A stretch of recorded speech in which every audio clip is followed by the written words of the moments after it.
ఆయనకి తెలియకుండా ఏది ఉండదు, అమరావతి శాశ్వత రాజధానిగా ఉంటుందని ఆ రోజు మేమందరం కలిపి మాట ఇచ్చాం. ఆ ఇచ్చిన మాట ప్రకారం ఈ రోజున గౌరవ ప్రధానమంత్రి గారి చేతుల మీదుగా మళ్ళీ ఇంకొకసారి పునఃప్రారంభం జరగబోతుంది.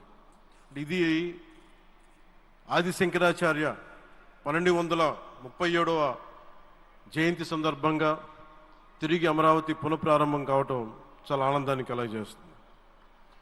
మనందరం 5 కోట్ల మంది ప్రజలకి సంబంధించి ఇది ఒక హబ్, ఇది సెంటర్, నర్వ్ సెంటర్. ఇది అంటే మనందరికి సంబంధించిన ఇల్లు. ఇది మనందరం ఎవరిని అడుగుతున్నామంటే, ఒక ప్రధానమంత్రి గారు పూర్వం సన్యాసాశ్రమంలో ఉన్నప్పుడు ఆయనకి అనికేత్ అనే పేరు పెట్టారు. అనికేత్ అంటే అర్థం పరమశివుడు, ఇల్లు లేనివాడని.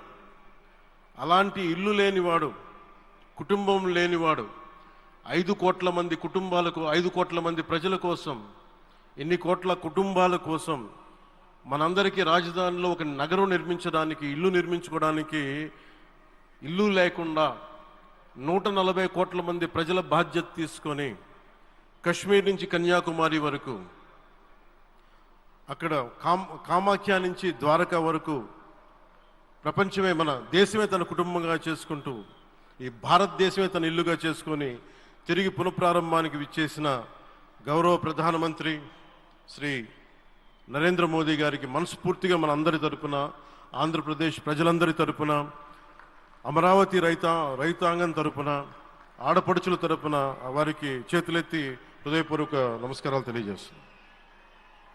దివిసీమ తుఫాన్ వచ్చి అందరి ఆశలను తుడిచిపెట్టేసినట్టు గత ప్రభుత్వం రాష్ట్రం మరియు అమరావతి భవిష్యత్తుని తుడిచిపెట్టేసింది. అమరావతి అంటే పరదాలు, సెక్షన్ 30, సెక్షన్ 144 మాత్రమే గుర్తుకొచ్చేలా పనిచేశారు. నువ్వు ధర్మం కోసం నిలబడితే ధర్మం నిలబడేలా చేస్తుంది అనే విధంగా ఆ రోజున అమరావతి రైతులు, రాష్ట్ర ప్రజలు ఈ ధర్మ యుద్ధంలో విజయం సాధించారు. రైతులు ఇచ్చిన 11,000 ఎకరాల భూమిని త్యాగం చేసి, వారి సంకల్పం 33,000 ఎకరాల భూమిని త్యాగం చేసి వారి సంకల్పం ఫలితంగా ఈ రోజున ఆంధ్రప్రదేశ్ రాజధాని ఆవిర్భవించింది. అమరావతి రాజధాని పనులు పునఃప్రారంభమవుతున్న ఈ శుభ సందర్భం